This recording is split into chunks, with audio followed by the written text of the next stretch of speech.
কত সুন্দরভাবে পাকা আমে ঘরেই বানিয়ে ফেললাম জেলি বা জ্যাম। এরকমভাবে পাকা আমের জেলি বা জ্যাম বাড়িতেই বানিয়ে ফেলুন, দোকান থেকে আর কেনার প্রয়োজন পড়বে না। নমস্কার, মনি কিচেনে সকলকে স্বাগত জানাই। তো আমি পাকা আমের জেলি বা জ্যাম বানানোর জন্য বেশ বড় বড় হিমসাগর আম নিয়ে নিয়েছি। আমগুলো ভালো করে জল দিয়ে ধুয়ে পরিষ্কার করে নিয়েছি। এবারে আমের মুখটা ছুরি দিয়ে কেটে ফেলে দিলাম। এবার আমটা এরকমভাবে কেটে নিলাম আর ছুরি দিয়ে আমগুলো চৌকো করে কেটে এইভাবে চামচ দিয়ে একটা বাটিতে নিয়ে নিচ্ছি। এইভাবে সব আমগুলো নিয়ে নেব। তো আমি সব আমগুলো এভাবে নিয়ে নিয়েছি। এবার একটা মিক্সার জার নেব, কিছুটা আম এরকম পেস্ট করে নেব, নিয়ে ঢেলে রেখে বাদ বাকি আমগুলো পেস্ট করে নেব। এবার একটা কড়াইতে দিয়ে কিছুক্ষণ রান্না করে নেব। এরকম কিছুক্ষণ রান্না করে নেওয়ার পর এক বাটি চিনি দিয়ে দেবো। তো আমি একটা কাঁচের বাটির এক বাটি পুরো ভরাভরি চিনি নিয়ে নিয়েছি। তো সবগুলো আমি দিয়ে আবারও কিছু সময় নেড়ে চেড়ে রান্না করে নিচ্ছি। জেলি বানানোর জন্য অনেকক্ষণ ধরে নেড়ে নেড়ে রান্না করতে হবে।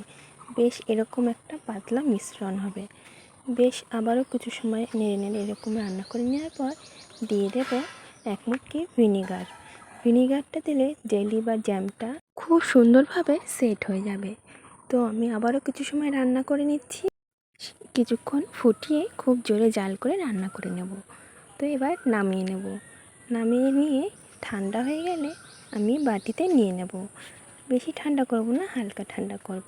তো আমি দুটো কাচের বাটি নিয়েছি, আপনারা চাইলে অন্য পাত্রেও জমাতে পারেন। তো আমি দুটো ছোট ছোট কাচের বাটিতে জ্যামটা নিয়ে নিচ্ছি।